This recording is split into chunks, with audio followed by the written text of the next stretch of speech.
ಕತೆಗಳು. ಇದು ಕತೆಗಳ ಹೊಸ ಲೋಕ. ದೇಶದ ಹಲವು ಭಾಗಗಳಲ್ಲಿ ಹವಾಮಾನದಲ್ಲಿ ಆಕಸ್ಮಿಕ ಬದಲಾವಣೆಗಳು ಕಾಣಿಸುತ್ತಿವೆ. ಹಗಲು ಸಮಯದಲ್ಲಿ ಉಷ್ಣಾಂಶ ಹೆಚ್ಚಾಗುತ್ತಿದ್ದು, ಸಂಜೆಯ ವೇಳೆಗೆ ಸ್ವಲ್ಪ ತಂಪು ಅನುಭವವಾಗುತ್ತಿದೆ. ಕೆಲವೊಮ್ಮೆ ಏಕಾಏಕಿ ಮಳೆ, ಮತ್ತೆ ತೀವ್ರ ಬಿಸಿಲು. ಈ ರೀತಿಯ ಬದಲಾವಣೆಗಳು ಆರೋಗ್ಯದ ಮೇಲೆ ಪ್ರತಿಕೂಲ ಪರಿಣಾಮ ಬೀರುತ್ತವೆ ಎಂದು ತಜ್ಞರು ಕೂಡ ಎಚ್ಚರಿಸುತ್ತಿದ್ದಾರೆ. ಆದರೆ ಹವಾಮಾನ ಬದಲಾವಣೆ ಈ ರೀತಿ ಬದಲಾಗುತ್ತಿರುವಾಗ ನಾವು ನಮ್ಮ ಆರೋಗ್ಯ ಕಾಪಾಡಿಕೊಳ್ಳಲು ಕೆಲವು ಸರಳ ಸಲಹೆಗಳನ್ನು ಅನುಸರಿಸುವುದು ಬಹಳ ಮುಖ್ಯವಾಗುತ್ತದೆ. ಇಲ್ಲವಾದಲ್ಲಿ ಪದೇ ಪದೇ ಅನಾರೋಗ್ಯಕ್ಕೆ ಒಳಗಾಗಬೇಕಾಗಬಹುದು. ಹಾಗಾದರೆ ಆಹಾರದಲ್ಲಿ ಯಾವ ರೀತಿಯ ಬದಲಾವಣೆ ಮಾಡಿಕೊಳ್ಳಬೇಕು, ರೋಗ ನಿರೋಧಕ ಶಕ್ತಿ ಹೆಚ್ಚಿಸಿಕೊಳ್ಳುವುದು ಹೇಗೆ ಎಂಬುದನ್ನು ಈ ಸ್ಟೋರಿಯ ಮೂಲಕ ತಿಳಿದುಕೊಳ್ಳೋಣ.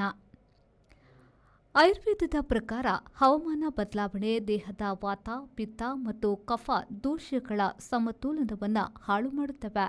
ಇದರಿಂದ ಜ್ವರ, ಶೀತ, ಕೆಮ್ಮು, ಅಲರ್ಜಿ ಹಾಗೂ ಜೀರ್ಣಕ್ರಿಯೆ ಸಂಬಂಧಿತ ಸಮಸ್ಯೆಗಳು ಹೆಚ್ಚಾಗುವ ಸಾಧ್ಯತೆಯೂ ಇದೆ.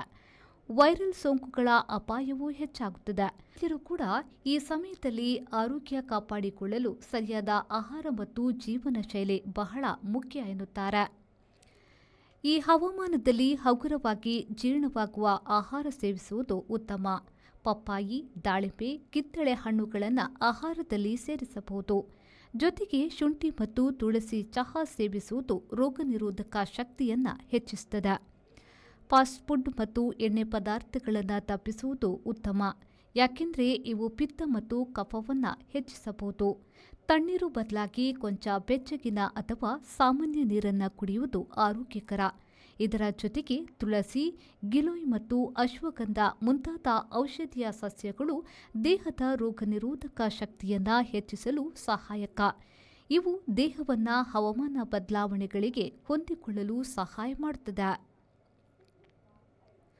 ಮಧ್ಯಾಹ್ನ 12ರಿಂದ ಸಂಜೆ 4 ಗಂಟೆಯ ತನಕ ಬಿಸಿಲಿಗೆ ಹೋಗುವುದನ್ನು ತಪ್ಪಿಸಬೇಕು. ಹೊರಗೆ ಹೋಗುವಾಗ ತಲೆ ಮುಚ್ಚಿಕೊಳ್ಳುವುದು ಉತ್ತಮ. ಸಾಕಷ್ಟು ನೀರು ಕುಡಿಯುವುದು ಮತ್ತು ದೇಹವನ್ನು ಹೈಡ್ರೇಟ್ ಇಟ್ಟುಕೊಳ್ಳುವುದು ಕೂಡ ಅತ್ಯಗತ್ಯ.